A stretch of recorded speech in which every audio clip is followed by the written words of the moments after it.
Critics of Aaron Rodgers love to point out one particular aspect of his game when they knock him. Well, on this video, we're going to stare that criticism right in the face.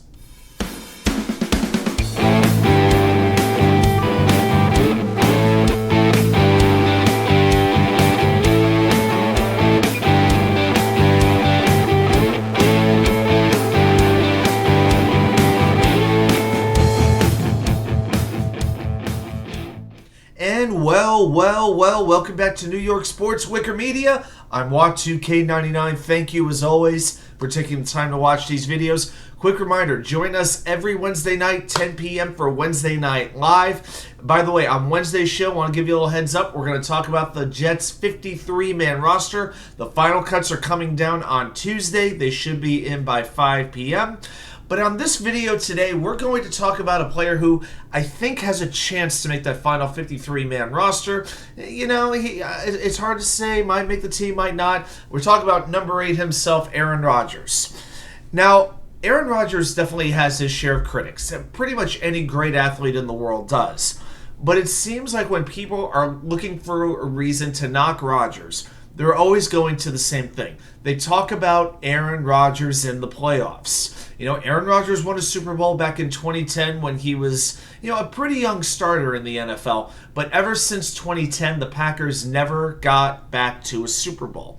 So there's this perception that's out there in the world right now. Aaron Rodgers can't win the big game for you anymore. He's like Peyton Manning. He was a great regular season quarterback with one championship, but he's not getting that second one, and now he's well past his prime. His window is closed.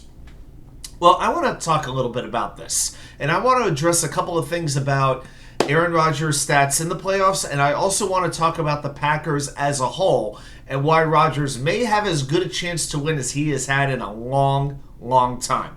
All right, first of all, if we look at the defense, Aaron Rodgers, the last time that he played with a top 10 ranked defense, when the last time that was?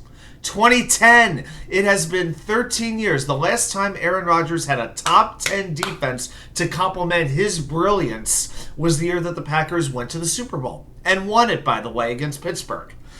So ever since then, despite the Packers investing a lot in the defense, we're going to get to that in a little bit, it has never, ever worked out. But if you look at Rodgers' career playoff numbers, yes, the Packers are 11-10 in playoff games that he has started. So one game over 500 isn't exactly fantastic. But if you look at the stats, he's completed almost 65% of his passes, right? 501 completions out of 774 attempts. He has 45 touchdowns and just 13 interceptions. Those aren't exactly what I would call terrible numbers. And not only that, but if you look at the 16 playoff games that the Packers have played in since they won the Super Bowl in 2010, the Green Bay offense scored 407 points in those games. That's an average of 25.4 points per game. In the playoffs, I'll take my chances that I could win a game with 25 points per game, especially years ago before the NFL became even more offense-oriented like it is now. But I want to talk a little bit more about this defense and the way that they have performed in these big spots. Let's go all the way back to 2009. Aaron Rodgers' first ever playoff start, losing to Arizona in overtime. Green Bay allows 51 points. Okay? 2010, Green Bay wins the Super Bowl, playing every game on the road, mind you. 2011, they allow 37 points to the Giants. These are their losses, okay? 2012, they allow 45 points to the 49ers. 2013, 23 points to the 49ers. 2014, 28 points to the Seahawks. 2015, they take on the Cardinals again. Another loss in overtime, allowed 26 points. 2016, 44 points allowed to the Atlanta Falcons. 2019, 37 points to the 49ers. I don't think Aaron Rodgers liked playing the 49ers in the playoffs. 0-4 career record. Wow. 2020, 31 points to the Buccaneers. What a disgrace that was. And 2021, most recently, just 13 points to the 49ers. That is the one outlier. All right, so here's the way that we bottom line this. That was 10 playoff losses.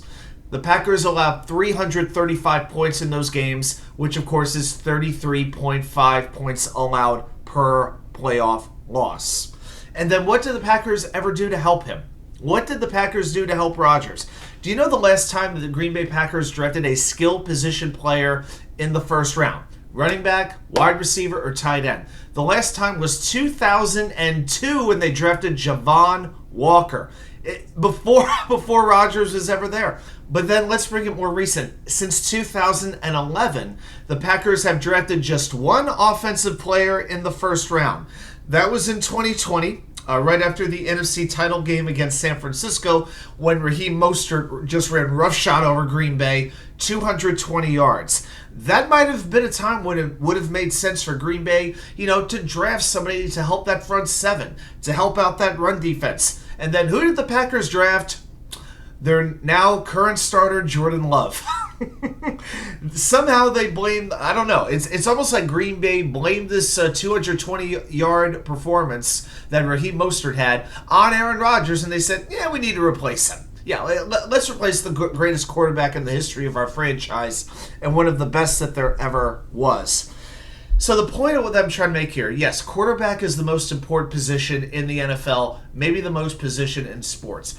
But when it comes to winning championships, it might be getting a little bit too much credit or a little bit too much blame because you need a defense to go with it. As offense-oriented as this league is, you can win games with just offense, but you're not going to win championships without defense.